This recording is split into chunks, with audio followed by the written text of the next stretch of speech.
All right, everybody, let's jump over. We are going to do the news. Let's go.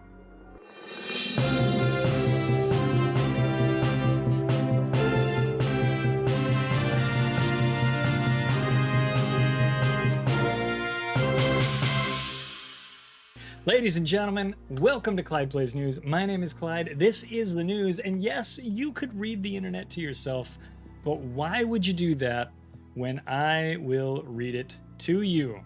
First, our top story tonight is about some new ships announced, including our next Dockyard ship. But before we get to that, let's go over here and take a look at this article, which has some other new ships in it. What we've got here is the Pan-American Battleship Ipiranga. I'm going to assume that's fairly close to the pronunciation. If I'm wrong, let me know in the chat or the comments down below. This is coming in 13.7. It says in 13.7, we have some new ships entering the game, as well as some updated 3D models of previously announced ships. So the Ipiranga is the Tier 8 Tech Tree Pan-American Battleship.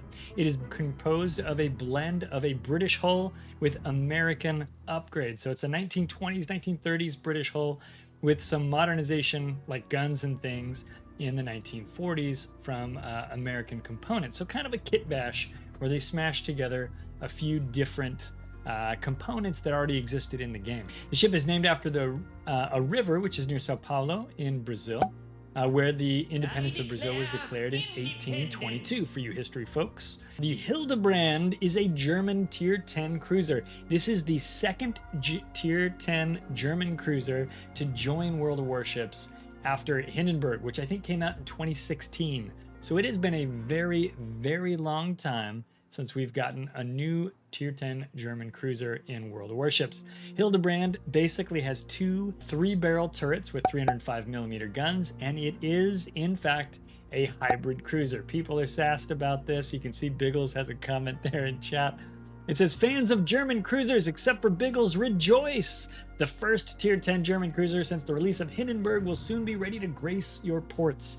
Based on a large cruiser hull similar to Siegfried or Aegir, Hildebrand is an O-class battlecruiser converted into an aircraft carrier following the concept close to the Atlantic. Oh boy, I shouldn't have started this. I think there are actual Germans here. Atlantic Flugzeugkreuzer. Flugzeugkreuzer. The Atlantic Fly Cruiser. Germans, please give me a phonetic pronunciation in the chat or something. Or the comments if you're watching this later on YouTube. The ship is named in a similar manner to her sisters in WoW's Aegir and Siegfried, after a hero of the ancient Germanic legends. At the turn of the 19th and 20th century, the name was borne by one of the Kaiserliche Marine coastal defense battleships. As a Tier 10, it's going to have 63,650 hit points. It does have 6 305s with an 18.5 kilometer firing range. HE shell damage max is 3,600. It looks like it does have the quarter pen that we would expect with a German ship, so 76mm, 27% fire chance. AP shells max out at 9,100 damage. Both shells have an 865 meter per second velocity. Reload time for the guns, 17 seconds. And a Sigma of 2.05. So there are only 6 guns on the boat. 17-second reload, but relatively accurate. They're going to strike where you click, it seems. There are, looks like it's got airstrikes. Yeah, blah, blah, blah. Here's the torpedo bomb. So it comes with torpedo bombers and dive bombers. So 2 different types of aircraft on a hybrid, which is very different from the hybrids we've seen in games so far. Most of them only have a single air unit, basically, one rocket squadron or one bombing squadron. So we'll have to see how that pans out. I'm kind of curious if this ship is going to feel more like an aircraft carrier than other hybrids in that way, because it does have two squadron types. We've also got an announcement for the American battleship Tennessee, but unfortunately we don't have an image of this. Tennessee was the lead ship of her class, commissioned in 1920. A Pearl Harbor survivor, she underwent 2 modernizations that significantly changed her appearance during the Pacific War. During the Pacific War, Tennessee took part in numerous operations, including the Battle of Surigao Strait, and the Iwo Jima and Okinawa landings. The battleship survived or received, 10 battle stars during her service. I went and I found some pictures of Tennessee, which I put over here. These are both from the Wikipedia article. I did not search very hard. You can see that she looks sort of like California. I don't remember what class California is. I should have probably looked that up. But she looks like a big wide girl in the nose-on shot. And then that lower photograph is after her modernization, I think in 1943 or 1944. So we can definitely see a couple of different images of the ship here. This will be easier to see if you're on a larger screen. But I thought it would be kind of neat to put these on here since Wargaming doesn't yet have pictures of Tennessee available. She's going to be a tier 8. Which is a good tier to get a premium battleship. Although that does mean she will draw natural comparisons to ships like Alabama or Massachusetts, other tier 8 US battleships that people are big fans of. We've also got updated models for Los Andes, which is the tier 9 Pan-American battleship.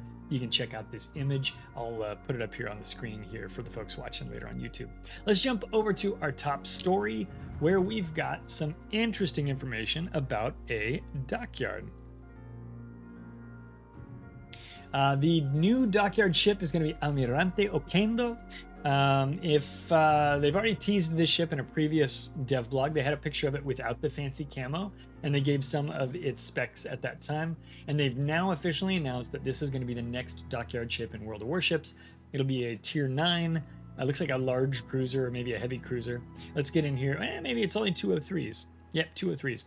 Named after the famous naval commander Antonio de Oquendo. This cruiser packs not just one punch, but 12 punches. Who writes these? I swear Bogsy writes these. Does anybody know who writes these? We've got to talk about her alternative fire mode called modified shells. When activated, the already impressive guns get more dangerous. Their dispersion is lowered by 20%. 20% is a big reduction in dispersion. Remember, we measure dispersion in a straight line, and then we use that distance to calculate an ellipse or an oval. And when you shorten that line by 20%, the oval gets much more than 20% smaller. So that tends to be a pretty big buff. I think this is going to feel... it has potential to feel really, really powerful when you turn that mode on. It does say here the dockyard itself will be broken into 20 phases, and as always, you can complete combat missions that will award you dockyard phases. However, you will need 2 phases outside of the combat missions. In other words, you have to buy 2 phases. It's very similar to what we saw with the Wisconsin dockyard, where you only had to buy 2 phases. Actually, that's what it says here. The great news is that it's similar to the dockyard, or the Wisconsin dockyard. Players will have the opportunity to complete this dockyard without buying additional phases. The Tier 6 German cruiser Leipzig will be offered as an intermediate award, and anybody who already has Leipzig will be awarded 2 phases as compensation for unlocking that stage in the dockyard. So just like Wisconsin, you'll be able to get this dockyard ship absolutely free, or if you want, you can purchase some starter packs. They're going to have a 3,000 doubloon pack for 2 phases, which is probably the cheapest way to buy it for money, especially if you don't have Leipzig. 3,000 dubs is about 12 bucks, I think. 8,000 dubs will get you 7 phases if you want to get done faster and whale it a little bit, which you can do. I think the camo on Oquendo looks cool. I like the black side with the white superstructure. It looks kind of like a cruise ship. The kind of the gold decorative stuff here pasted to the side of the ship looks good too. I don't know if I'm real wild about the yellow on the turrets, but maybe when I see it in real life, we'll come around. But all in all, I think this is a decent looking dockyard camo for that ship. Wargaming is also testing out AP skip bombers. On the stream, they suggested that perhaps they would be more effective against heavier targets like battleships and large cruisers, and not as useful for lighter cruisers or destroyers. I don't know if that's really going to be the case as it comes through testing. We'll have to wait and see. They also mentioned that the ricochet angles would be more restrictive on these, but I don't see that necessarily on the page here, so we'll have to see how that's going to pan out as it gets through testing as well. So the AP skip bombers could be a really interesting thing. I think a lot of people have some I think well-deserved or well-intentioned, well-reasoned trepidation about these, because skip bombers are really easy to hit broadsides with. And if you can just drop broadside skip bombers or AP skip bombs in on ships that are hard to hit because they're angling well against all the other ships in their area, it could make it a little bit too easy to get citadels. So I think Wargaming is going to have to really focus on making sure the AP ricochet angles are challenging enough to make sure that the skip bomb pilots have to do a good job to get the hit, and they're also going to want to really watch the damage. I think if they were able to do 10,000 damage like a battleship shell, that would be pretty aggressive and probably overpowered. But excuse me, with a little bit of tuning, I think they can probably make this work. It'll be interesting to watch that come into play in action. If we jump down here, next up, we've also got the announcement of Zao CLR, or as they listed it here, CLR Zao.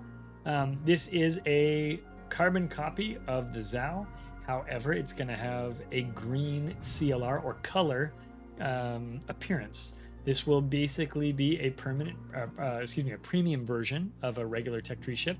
For fans of the Zao like me, this is cool. I think Zao enjoys kind of maybe doesn't enjoy. Zao has a maybe less than enjoyable reputation of being a little bit underpowered. I do find Zao to be a very fun ship to play. It was my very first tier 10 in the game, so I have a soft spot for it, even if it is underpowered. But I love this shade of green. I think this looks really cool, and I'll be interested to see how they intend to do another CLR event and what ships might be coming back, including North Carolina CLR, Rouen CLR, and Kleber CLR. They've also announced this new camouflage for Thunderer. I don't know if they've mentioned anywhere outside of the dev blog how you're going to be able to unlock this camo, but I do think it's a good looking camo. I don't think it's a real knock your socks off, oh my gosh, I have to have that camo, but for fans of Thunderer, it's always cool to have more options, so I'll be interested to see how this one's coming out. We've got a new captain, William Taylor, who must be historical. If you're British and you know who William Taylor is, that's fantastic. I don't, but he does have a very smart looking goatee, a new patch, and some flags, and that is pretty much the news, people. Thank you very much for watching. I hope that this was informative and educational. If you're watching this on YouTube, hit me up in the comments down below. What do you think about Oquendo? Are you going to go for the cruiser? What about Zao CLR? What other ships would you like to see a CLR version being made of? I like Zao, but maybe that's not the ship you would pick. I'd be very interested to hear your thoughts. Until we talk again, take care of each other, be cool, be nice, and we'll see you in our next video, battle, or live stream, captains. Good night. This has been the news on Clyde Plays Live.